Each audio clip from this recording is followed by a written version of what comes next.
People can be very frightened about going to a joint session and making themselves vulnerable. But something that you can say to people, and it's absolutely true, is that the person they have most in common with is actually the other person. Because these feelings are universal. They will very often express the same fears as the other person. The same things come up again and again. Any mediator will be able to tell you that one of the things that really bothers people the most is the other party staring at them. It's to do with people being threatened, feeling threat and being aware of each other. And of course you can't be aware that somebody's staring at you unless you're also giving them sustained eye contact. How do you know? How do you know that they were staring?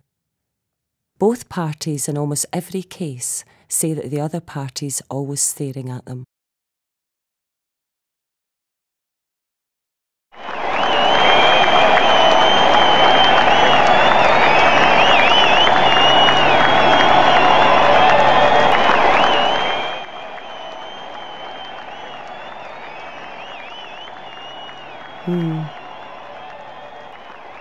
Yeah.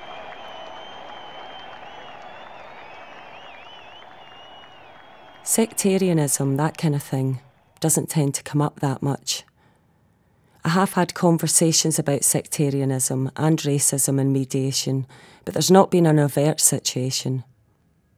Sometimes it's been a genuine misunderstanding of particular events, minor events, like people cheering at a football match and others thinking that they're doing that deliberately to annoy them, when actually that's not the case. It's a misunderstanding. In a football stadium, there seems to be a lot of emotion around. It's an outlet for highs and lows, for extremes. It's probably more damaging to have sectarianism in that context because it's so incredibly public.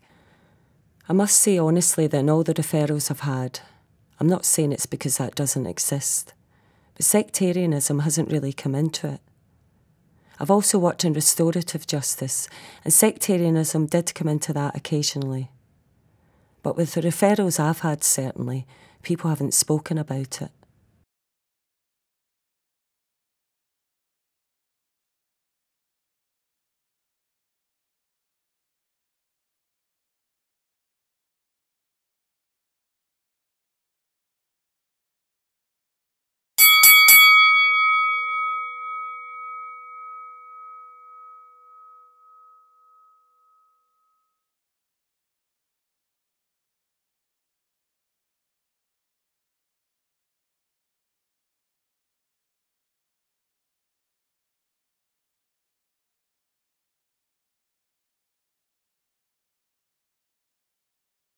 It's possible to work with cases that are really long-term and very entrenched.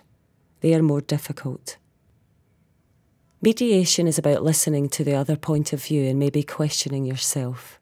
And I can imagine it would be hard to look back and think, all those years, all that pain, and it could just be solved in 3 hours.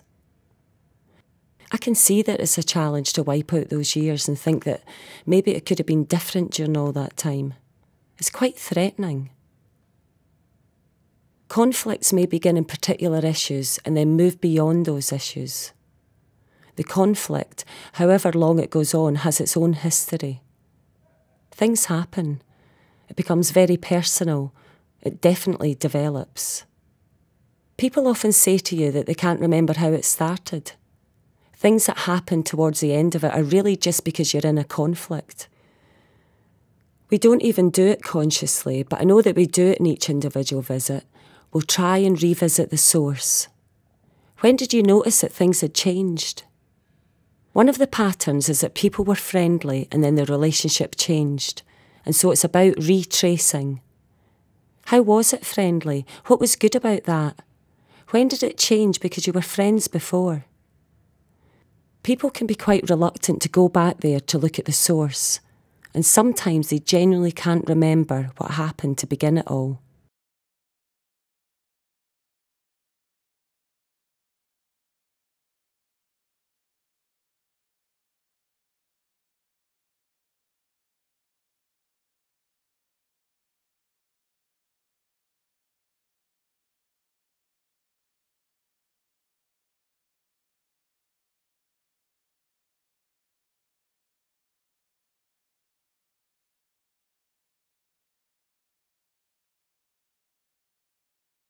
It completely transforms the landscape.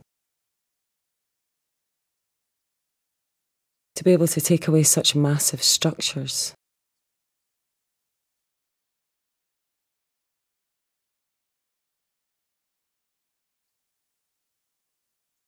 I used to work for a publishing company, local history books, so quite often I'd be researching the industry in Lanarkshire over the centuries. It was really, really interesting because I would revisit the sites where there had been massive factories and there'd be nothing. Or there would be country lanes where there would have been hundreds of cottages and there'd be nothing left apart from a few lumps. It really made me start to think that it's cyclical. Industries come and they just disappear. Industry and community. It must be really devastating to have lost your job and to have that huge symbolic thing of everything just going.